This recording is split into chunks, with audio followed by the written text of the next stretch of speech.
بسم اللہ الرحمن الرحیم نحمدہ ونصلی علی رسولہ الکریم۔ کرسمس کے حوالے سے میں کچھ باتیں آپ کے سامنے پیش کروں گا، لیکن آج میرے مخاطبین عیسائی برادری ہے۔ شاید میری جو ابھی میں آپ کے سامنے بات کروں گا اس کے مخاطبین مسلمان نہیں ہیں۔ جو ہمارے عیسائی بھائی ہیں ان کا یہ نظریہ ہے کہ حضرت عیسیٰ علیہ السلام 25 دسمبر کو پیدا ہوئے، قطع نظر اس سے کہ یہ نظریہ درست ہے یا غلط ہے، یہ تاریخ ٹھیک ہے یا غلط ہے۔ وہ اگر ایک دن کو سیلیبریٹ کرتے ہیں اور خوشی کا دن مناتے ہیں تو یہ عیسائیوں کا مسئلہ ہے، ان کا مذہب کیا کہتا ہے وہ جانے، ان کا مذہب جانے، ان کا کلچر جانے، اس سے ہمیں بحث نہیں ہے۔ اور ہمیں اس سے بھی بحث نہیں ہے کون کس مذہب کو فالو کر رہا ہے، لیکن بہرحال ایک انسان اپنے نظریات کو ایک اچھے انداز میں، ایک دعوت کے انداز میں پیش ہر ایک کے سامنے کر سکتا ہے۔ سامنے والے کی مرضی ہے اسے قبول کرے، اسے مسترد کرے۔ تو میں آپ کے سامنے اس قرآن کی وہ آیت رکھنا چاہتا ہوں جس میں قرآن مجید نے اہل کتاب کو، کیونکہ قرآن عام غیر مسلموں سے عیسائی اور یہودیوں کو الگ کر کے بیان کرتا ہے۔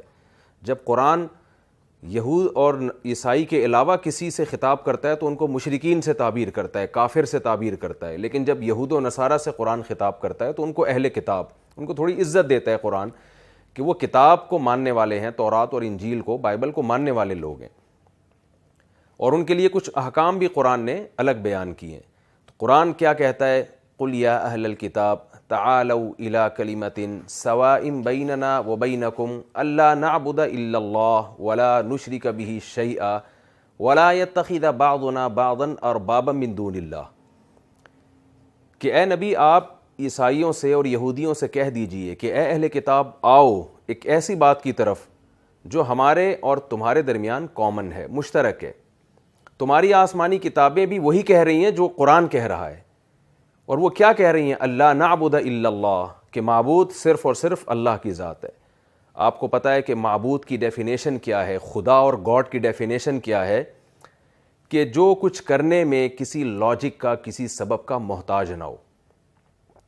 وہ آدم کو براہ راست مٹی سے پیدا کر سکتا ہے، وہ کچھ بھی کرنے میں، وہ عیسیٰ ابن مریم کو بغیر باپ کے پیدا کر سکتا ہے۔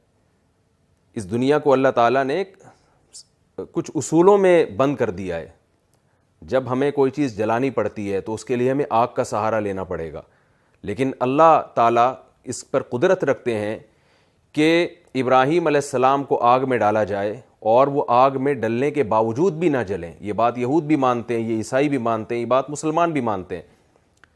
تو اللہ کی ذات وہ واحد ذات ہے جو کچھ کرنے میں کسی سبب کی محتاج نہیں ہے۔ وہ آگ میں جلتے ہوئے کو بھی آگ سے بچا سکتا ہے، وہ سمندر میں ڈوبتے ہوئے کو بھی بچا سکتا ہے۔ تو قرآن اہل کتاب کو دعوت دے رہا ہے، تعالوا آؤ ایسی بات کی طرف جو ہمارے اور تمہارے درمیان مشترک ہے۔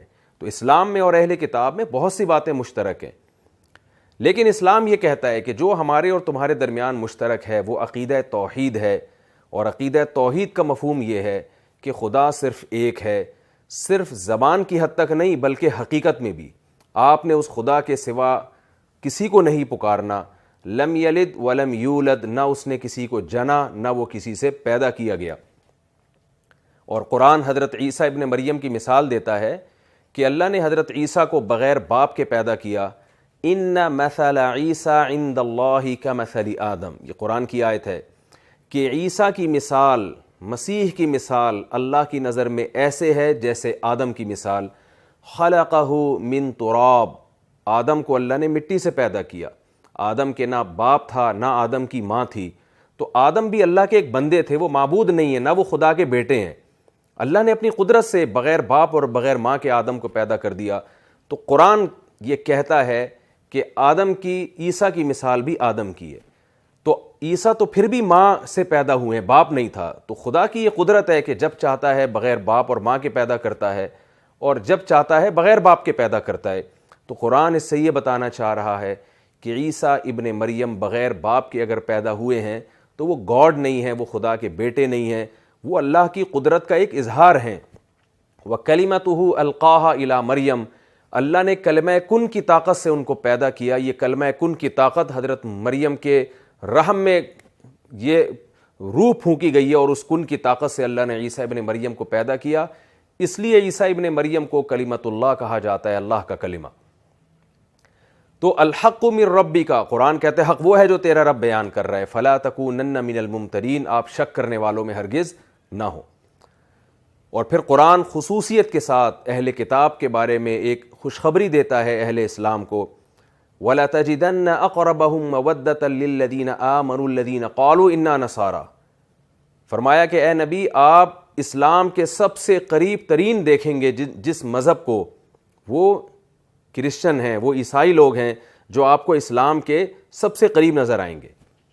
اور آج بھی دنیا میں سب سے زیادہ جو مذہب قبول کرنے والی قوم ہے, اسلام قبول کرنے والی قوم ہے, وہ آج بھی دنیا میں سب سے زیادہ کرسچن ہیں, سب سے زیادہ عیسائی ہیں. اور اس کی قرآن وجہ بھی بیان کرتا ہے, ذَلِكَ بِأَنَّ مِنْهُمْ قِسِّيسِينَ وَرُهْبَانًا وَأَنَّهُمْ لَا يَسْتَكْبِرُونَ. وجہ قرآن یہ بیان کرتا ہے کہ عیسائی مذہب کی تعلیمات میں رہبانیت ہے, دنیا سے بے رغبتی ہے, اور اس مذہب کی تعلیمات میں حق کو قبول کرنا ہے. اس کو اتنا زیادہ عیسائی مذہب میں فوکس کیا گیا ہے کہ جب اہل کتاب اور عیسائی کے سامنے قرآن کی آیات تلاوت کی جاتی ہیں اور وہ اس کو سمجھتے ہیں, تو قرآن کہتا ہے تَرَىٰ أَعْيُنَهُمْ تَفِيضُ مِنَ الدَّمْ, اے مخاطب تم دیکھو گے کہ ان کی آنکھیں آنسوؤں سے بہنا شروع ہو جاتی ہیں. مما عرفوا من الحق, اس لیے کہ یہ حق کو پہچان جاتے ہیں. آپ حضرت عیسیٰ علیہ السلام کی شان میں قرآن کی سورہ مریم پڑھیں, کیسے اللہ نے حضرت مریم کو اور حضرت عیسیٰ ابن مریم کو ڈیفائن کیا ہے, اور کیسے ان کی تعریفیں کی ہیں, اور کیسے ان کے معجزات کا ذکر کیا ہے کہ حضرت عیسیٰ ابن مریم کیسے مٹی کا ایک پرندہ بنایا کرتے اور اس میں پھونک مارتے اور وہ اللہ کے حکم سے پرندہ بن کے اڑنا شروع ہو جایا کرتا تھا. تو قرآن یہ بیان کرتا ہے کہ عیسائی اسلام کے سب سے زیادہ قریب ہے, اور عیسائی قوم من حیث القوم مسلمانوں سے سب سے کم دشمنی رکھنے والی قوم ہے. اس کی ایک وجہ بھی بیان, یعنی اس کی ایک عقلی لاجک بھی ہے, وہ یہ ہے کہ عیسائی حضرت عیسیٰ ابن مریم پر بھی ایمان رکھتے ہیں اور موسیٰ علیہ السلام پر بھی ایمان رکھتے ہیں, جبکہ یہودی حضرت عیسیٰ علیہ السلام کے منکر ہیں. تو یہ ٹھیک ہے کہ عیسائی حضرت محمد صلی اللہ علیہ وسلم کی نبوت کا انکار کرتے ہیں, لیکن ہماری رائے میں عیسائی ایک نبی کا انکار کر رہے ہیں, باقی تمام پیغمبروں کو مان رہے ہیں. اس کے مقابلے میں یہودی عیسیٰ ابن مریم کا بھی انکار کرتے ہیں, محمد صلی اللہ علیہ وسلم کا بھی انکار کرتے ہیں, تو وہ اسلام سے نسبتاً دور ہیں. اور یہود اور عیسائی کے علاوہ دنیا میں جتنے مذاہب ہیں وہ کسی بھی پیغمبر کا اقرار نہیں کرتے, تو اسلام سے اور زیادہ کنارے پر کھڑے ہوئے ہیں. تو قرآن یہ دعوت دیتا ہے کہ مجھے پڑھو, مجھے سمجھو, اور میں تمہیں حقیقی توحید کی طرف بلا رہا ہوں. تو ہم سب کو چاہیے کہ ہم حق کو پہچاننے کی کوشش کریں. میری بھی یہ ذمہ داری ہے کہ جہاں مجھے حق نظر آتا ہے میں اس کو فالو کروں. ہماری عیسائی برادری کی بھی یہ ذمہ داری ہے کہ جہاں ان کو حق نظر آتا ہے وہ اس کو فالو کریں. ہندوؤں کی بھی یہ ذمہ داری ہے کہ جہاں اس کو حق نظر آتا ہے وہ اس کو فالو کرے, کیونکہ قیامت کے دن کوئی کسی قومیت کی بیس پہ اس کی بخشش نہیں ہوگی. قیامت کے دن بخشش اس پر ہوگی, قیامت کے دن اجر اس پہ ملے گا کہ کس نے حق کو فالو کیا اور کس نے حق کے راستے کو چھوڑا.